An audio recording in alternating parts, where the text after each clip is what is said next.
नासिक से है ये बड़ी खबर। नासिक की घटना में कुल 22 लोगों की दर्दनाक मौत हुई है। ऑक्सीजन पाइप में लीकेज के चलते इन 22 लोगों को अपनी जान गंवानी पड़ी। पाइप लीक हुआ, उसकी वजह से वाल्व में प्रेशर कम हुआ और जो वेंटिलेटर पर जो मरीज थे, जो गंभीर स्थिति में थे, उन तक ऑक्सीजन की सही सप्लाई नहीं पहुंच पाई और उसके चलते उनकी जान चली गई। हालांकि उद्धव सरकार ने 5 लाख रुपए के मुआवजे का ऐलान किया है। तो महाराष्ट्र के नासिक में सरकारी अस्पताल में ऑक्सीजन गैस लीक होने के हादसे में मरने वालों की संख्या 22 तक पहुंच गई है। जाकिर हुसैन अस्पताल में ऑक्सीजन की पाइपलाइन लीक हुई। इसे ठीक करने में आधे घंटे का वक्त लगा और इतनी देर तक ऑक्सीजन की सप्लाई को रोकना पड़ा। इसके चलते कुल 22 मरीजों की मौत हो गई और कई लोगों की हालत अभी भी नाजुक है। सरकार ने मरने वालों के लिए 5 लाख रुपए के मुआवजे का ऐलान कर दिया है। ये तस्वीरें आप देख सकते हैं। विचलित कर देने वाली ये तस्वीरें कि कैसे जो परिजन है, जो वार्ड बॉय है, वो सीने को पंप करने की कोशिश कर रहे हैं ताकि मरीजों को जो ऑक्सीजन की किल्लत हुई है, जो ऑक्सीजन की दिक्कत हुई है, उनको रिवाइव करवाया जा सके। दुखी कर देने वाली ये तस्वीरें, सीने के ऊपर मुक्के से मारते हुए लोग, परिजन।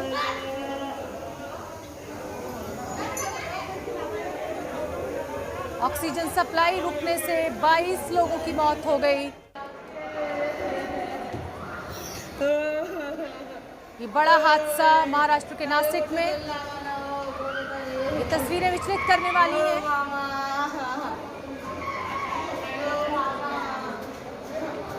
हादसे के वक्त अस्पताल के अंदर की हालत को हम आपको दिखा रहे हैं। लोगों में किस तरह का भय है, किस तरह अंदर अफरा तफरी मची हुई है जिस समय ऑक्सीजन की सप्लाई रुक गई। परिजन आपस में गले लगकर रो रहे हैं, बेहाल हैं।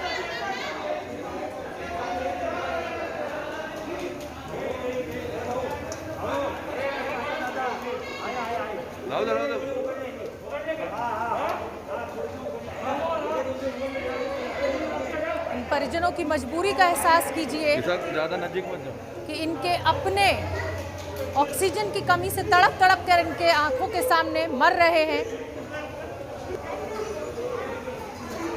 सिस्टम की भेंट चढ़ रहे हैं और कोई देखने वाला नहीं, कोई समझने वाला नहीं। प्रधानमंत्री मोदी ने भी नासिक के हादसे पर दुख जताया है। 22 लोग बेमौत मारे गए। ऑक्सीजन सप्लाई बाधित होने की वजह से वेंटिलेटर के इन पेशेंट्स को अपनी जान गंवानी पड़ी। बहुत बड़ा हादसा आज महाराष्ट्र के नासिक के एक अस्पताल में हुआ है। ये तस्वीर पहली वो जिसमें ऑक्सीजन पाइप में लीकेज हुआ। रौनक कुकड़े हमारे साथ जुड़ रहे हैं ज्यादा जानकारी लिए हुए। रौनक कुकड़े, इससे ज्यादा तकलीफ दे तस्वीरें नहीं हो सकती जो इस समय हमें नासिक के इस अस्पताल से मिल रही हैं। जिस तरीके से बेमौत ये 22 लोग मारे गए ऑक्सीजन की कमी के होते हुए, उस पाइपलाइन के लीकेज के चलते हुए। क्या कहना है प्रशासन का?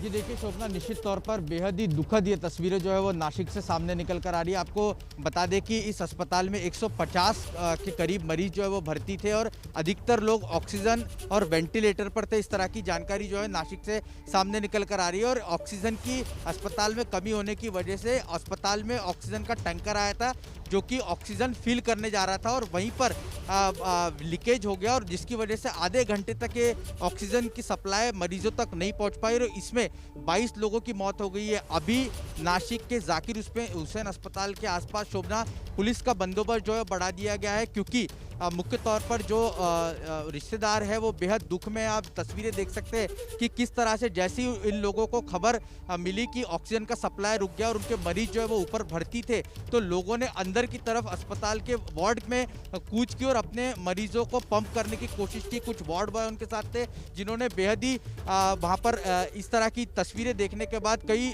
परिवारों के लोगों के आंखों में आंसू देखने को मिले। लेकिन अभी वहाँ पर स्थिति जो है फिलहाल ऑक्सीजन की स्थिति जो है बहाल कर दी गई है। इस तरह की जानकारी स्थानीय कलेक्टर सूरज मांढरे की तरफ से दी गई है, जबकि महाराष्ट्र के स्वास्थ्य मंत्री राजेश टोपे नासिक की तरफ रवाना हो चुके हैं। मुख्यमंत्री उद्धव ठाकरे ने भी इस पूरे घटना पर दुख व्यक्त करते हुए जिन लोगों की मौत हुई है, जो मृतक परिवार है, उन्हें 5 लाख के मुआवजे का ऐलान किया और पूरे घटना की अरे रौनक, आप देते रहिए मुआवजा। जिनके घरों के अपने लोगों को जाना था वो चले गए ऑक्सीजन की कमी के चलते हुए। मैं ये जानना चाहती हूँ कि क्या कुछ ऐसी जानकारी आपको मिल पा रही है कि इस अस्पताल में क्या कोई वैकल्पिक व्यवस्था नहीं थी?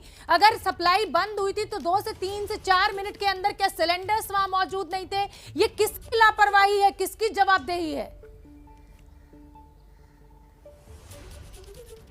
जी देखिए, अभी उच्च स्तरीय जांच के बाद ये साफ हो पाएगा कि किसने लापरवाही की, लेकिन जिस तरह से शोभना पूछ रही है उसी अंदाज में कई तरह के सवाल जो है वो सरकार और प्रशासन से पूछे जा रहे हैं, लेकिन इसका जवाब जो है वो सरकार और प्रशासन के पास नहीं है। लेकिन जैसा आपने कहा, जो जानकारी हमें वहाँ से मिल रही है उसके मुताबिक पाइपलाइन के जरिए जो है वो मरीजों को ऑक्सीजन सप्लाई किया जा रहा था। सिलेंडर के जरिए वहाँ पर ऑक्सीजन की सप्लाई तुरंत नहीं की जा रही थी, और जब तक इस बात की जानकारी प्रशासन और अंदर जो अस्पताल में लोग मौजूद थे उनको पड़ती, तब तक काफी देर हो चुकी थी। इस तरह की जानकारी जो है वो सामने निकल कर आ रही है, इसीलिए 22 लोगों की मौत जो है यहाँ पर हो चुकी है। जी बहुत बहुत धन्यवाद रौनक कुकड़े इस पूरी जानकारी के लिए। आप नजर बना के रखिए, अगर अस्पताल प्रशासन में किसी से बात हो तो मैं फिर आपका रुख करूंगी। और हम बता दें कि नासिक कलेक्टर सूरज मांढरे ने बताया है कि 22 लोगों की इस हादसे में मृत्यु हुई है। कई जो मरीज हैं उनकी हालत अभी भी गंभीर बनी हुई है, नाजुक है। अस्पताल में जो टाँकी बिठाई गई थी, उस टाँकी का कॉक डैमेज होने की वजह से सवेरे प्रेशर नीचे आ गया। इस वजह से इन्वेजिव वेंटिलेटर पे जितने भी लोग थे उनको ऑक्सीजन टाइम पे मिला नहीं। 22 लोगों की मौत हो चुकी है। वो टाँकी इमीडिएटली 1-आधे घंटे के अंदर भी शुरू हो गई। वो अभी उसी टाँकी से सप्लाई हो रहा है, लेकिन इस दौरान जो प्रेशर कम हुआ उस वजह से ये हादसा हुआ है। सर अभी स्टेटस क्या है? अभी पेशेंट्स को ऑक्सीजन ठीक तरीके से जा रहा है। सर क्या किसी का दोष या कोई ऐसा पाया? अभी मैं उस पर कुछ कमेंट नहीं कर सकता हूँ। अभी हादसा हुआ, पहले उस हादसे से संभलना चाहिए, उसके बारे में गवर्नमेंट के लेवल पे कोई डिसीजन। तो आपने सुना जो वहाँ के कलेक्टर हैं, उनका यही कहना है कि 22 लोगों की जान चली गई है। इस समय स्थिति काबू में है, लेकिन अब स्थिति काबू में करके क्या होना है? जिनकी जान जानी थी वो तो चली गई। महाराष्ट्र सरकार के स्वास्थ्य मंत्री राजेश टोपे ने कहा है कि जाकिर हुसैन अस्पताल बीएमसी के अंडर में आता है। हादसा कैसे हुआ इसकी पूरी जानकारी ली जा रही है। जो मिसहैप वहाँ पर हुआ है वो बहुत ही दुर्भाग्यपूर्ण घटना है, और लीकेज वॉल से लीकेज हुआ और वॉल का लीकेज के वजह से प्रेशर ड्रॉप हो गया, और प्रेशर ड्रॉप के वजह से कुछ ये जो इंसिडेंट हुआ है या मिसहैप हुआ है, ये कैजुअल्टीज़ हुई है, ये हुई है। मैं वहाँ पर ये जो हॉस्पिटल है ये महानगर पालिका का हॉस्पिटल है, यानी महाराष्ट्र में जैसा कि महानगर पालिका का हॉस्पिटल अर्बन डेवलपमेंट डिपार्टमेंट के पास होता है, और मुझे लगता है कि वहाँ के कमिश्नर से मेरी बात हुई और अभी स्थिति ठीक है। वहाँ के जो लोकल गार्डियन मिनिस्टर है मिस्टर भुजबल वहाँ पर गए हैं, और मैं और एफडीए मिनिस्टर भी हम वहाँ पर जा रहे हैं। 22 का आंकड़ा बता रहे हैं, क्या वो सही है? हाँ बिल्कुल, 22 का आंकड़ा है। 11 पुरुष है, 11 स्त्री है। पूर्व मुख्यमंत्री और बीजेपी नेता देवेंद्र फडणवीस ने नासिक की घटना के लिए जांच कर दोषियों के खिलाफ कार्रवाई की मांग की है। मैं मांग करना चाहता हूं कि तुरंत वहां के जो बाकी पेशेंट्स हैं उनको मदद मिले। कुछ पेशेंट्स को शिफ्ट करने की आवश्यकता हो तो उनको तुरंत शिफ्ट किया जाए। उसके साथ साथ अन्य किसी अस्पताल में इस प्रकार से घटना न हो, इसके बारे में तुरंत ध्यान दिया जाए, और ये जो सारी घटनाएं इसकी एक बहुत ही डिटेल्ड इंक्वायरी भी की जाए, ऐसी हमारी मांग है। अभी के समय तो मैं इतना ही कह सकता हूँ कि जिनकी मृत्यु हुई है उनके घर वालों के साथ हमारी संवेदनाएं हैं।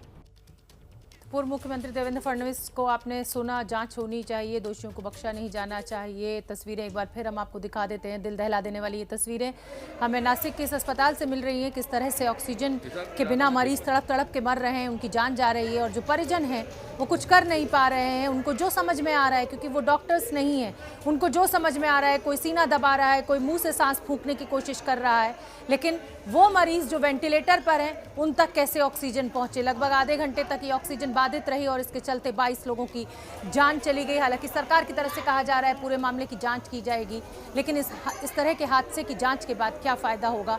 जिनको जाना था, जिनकी जान जानी थी, जिनको बेमौत मरना था, वो मारे गए, और आप ये 2 तस्वीरें देख रहे हैं। ये पहली तस्वीर उस समय की जिस समय ये पाइप लीक हुआ और दबाव क्योंकि कम हो गया ऑक्सीजन का उसके इस लीकेज के चलते, और वेंटिलेटर पर जो मरीज थे जिनकी स्थिति गंभीर थी उन तक ऑक्सीजन की सप्लाई ठीक से नहीं पहुंच पाई और इसके चलते 22 लोगों ने दम तोड़ दिया।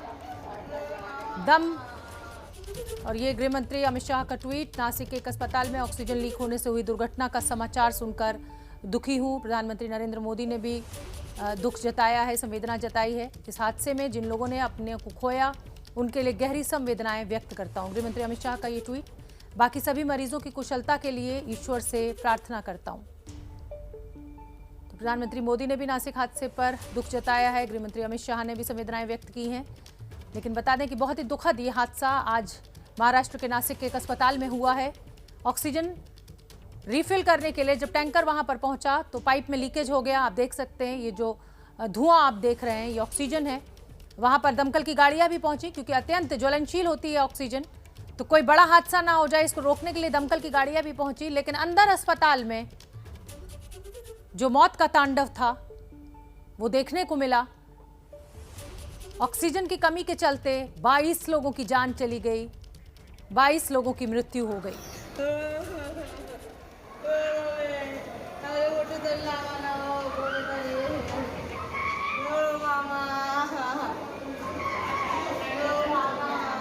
परिजनों के रोने की आवाज आप सुन सकते हैं। किसी को कुछ समझ में नहीं आया, सभी परिजन वार्ड की तरफ दौड़े जैसे ही उनको खबर लगी कि ऑक्सीजन की सप्लाई रुक गई है। जिसको जो समझ में आया उसने अपने परिजन को बचाने की कोशिश की। किसी ने सीना थपथपाया, किसी ने मुंह से सांस फूंकने की कोशिश की, लेकिन तब तक बहुत देर हो चुकी थी।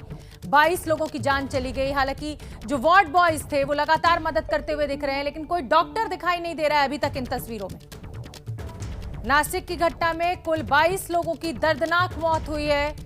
कांग्रेस के नेता उपाध्यक्ष राहुल गांधी ने भी दुख जताया है। जाकिर हुसैन अस्पताल में एक बड़ा हादसा। प्रधानमंत्री नरेंद्र मोदी ने भी संवेदनाएं व्यक्त की हैं, ट्वीट कर ये संवेदना व्यक्त की। नासिक की घटना पर प्रधानमंत्री मोदी ने दुख जताया, गृहमंत्री अमित शाह ने संवेदनाएं व्यक्त की। लेकिन हम आपको बता दें कि ये जो दर्दनाक मौत का मामला सामने आया है नासिक से, ये दिल दहला देने वाला है। तब जब कोविड के चलते तमाम अस्पतालों में पहले ही मौतों का सिलसिला लगातार जारी है, आंकड़ा बढ़ रहा है, ऐसे में ये हादसा। मुख्यमंत्री उद्धव ठाकरे ने मुआवजे का ऐलान कर दिया है। परिजनों के रोने की आवाज दिल दहला देने वाली है। किस दुख से ये परिवार इस समय गुजर रहे होंगे अंदाजा लगाया जा सकता है। कितना मजबूर इस समय ये परिवार अपने को महसूस कर रहे होंगे। घर में किसी की तबीयत खराब होती है तो आप अस्पताल में इस उम्मीद में दाखिल कराते हैं कि यहाँ से ठीक होकर हमारा मरीज हमारे घर जाएगा, और इस तरीके के हादसे ने ली 22 जिंदगियां।